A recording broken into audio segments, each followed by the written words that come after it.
Walaupun zaman kita sekarang susah orang begitu. Zaman kita sekarang pun punya istilah yang agak pelik sikit. Apa dikata? Ala Ustaz, nak cari yang haram susah apalagi yang halal.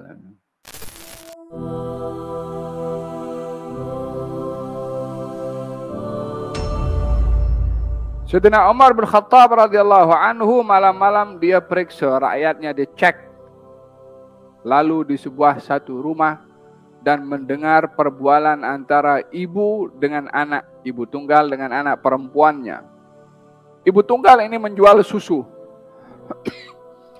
Maka kata si ibu mengatakan kepada anaknya, wahai anakku, ambillah air, campurlah susu ini dengan air, supaya boleh banyak dan jual. Kata anak perempuan mengatakan, wahai ibu, sesungguhnya ini adalah satu penipuan. Dan Amirul Mukminin Umar larang kita tipu orang. Kata si ibu mengatakan, wahai anakku, mana datang malam-malam buta macam ni Amirul Mukminin Umar boleh tahu apa kita buat?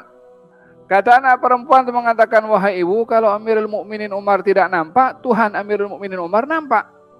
Ini perbualan didengar oleh Sayyidina Umar di luar. Diberi tanda rumah itu oleh Sayyidina Umar, keesokan harinya didatangi dan diberi hadiah. Kemudian anak perempuannya dirisik untuk menikah dengan anak lelaki Sayyidina Umar. Lahirlah daripada keturunannya Umar bin Abdul Aziz. Tengok macam mana pemakanan ini, kesannya juga kepada pasangan dan juga keturunan. Karena apa yang dihasilkan daripada hormon di dalam itu, daripada pemakanan juga. Apa yang diletakkan dalam kandungan itu hasil energi yang ada bersumberkan dengan pemakanan juga.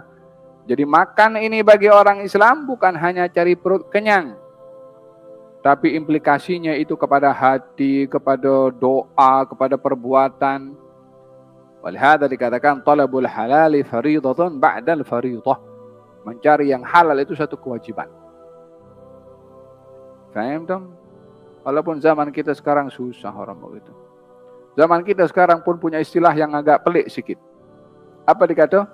Ala Ustaz, nak cari yang haram susah apalagi yang halal. Mula bila Tuhan itu sudah mula kedekut untuk menjadikan semua sumber itu daripada yang haram, sehingga yang halal pun tertutup. Ini orang berbicara demikian bahaya itu. Seakan-akan Tuhan dah tak peduli dengan yang halal sehingga kalah dengan usaha manusia untuk buat yang haram.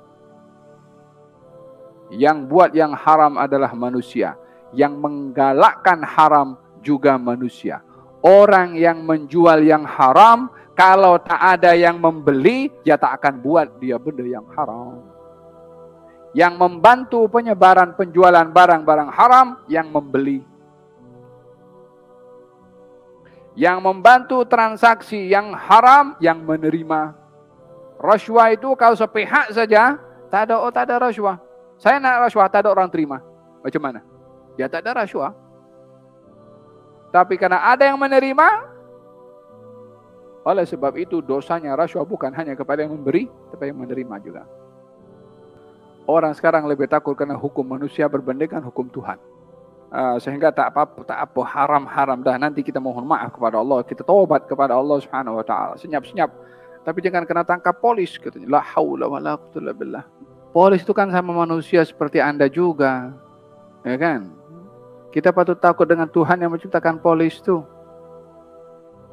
Hadis ini berbicara akan datang satu zaman di mana orang lagi tak peduli sumber income-nya itu halal atau haram. Tak kisah. Bermakna dahulu orang sangat kisah dengan sumber rezekinya. Orang dahulu memastikan rezekinya halal atau tidak. Dan berhati-hati daripada sumber yang syubha apatah lagi yang haram. Tetapi dengan pertukaran zaman, maksiat merajalela, hati menjadi gelap dan keras, maka tiada lagi peduli perbuatan baik atau tidak, sumbernya itu halal atau tidak. Seperti mana saya katakan tadi, ada orang guna istilah nak cari yang haram susah, apatah lagi yang halal. Walihada di antara impact orang yang tak peduli sumber rezekinya itu apa? Adalah kerasnya hati.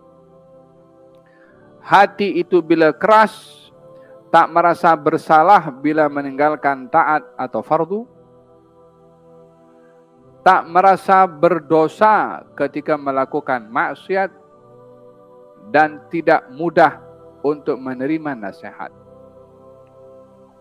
Tak terkesan dengan bacaan Al-Quranul Karim karena hatinya keras.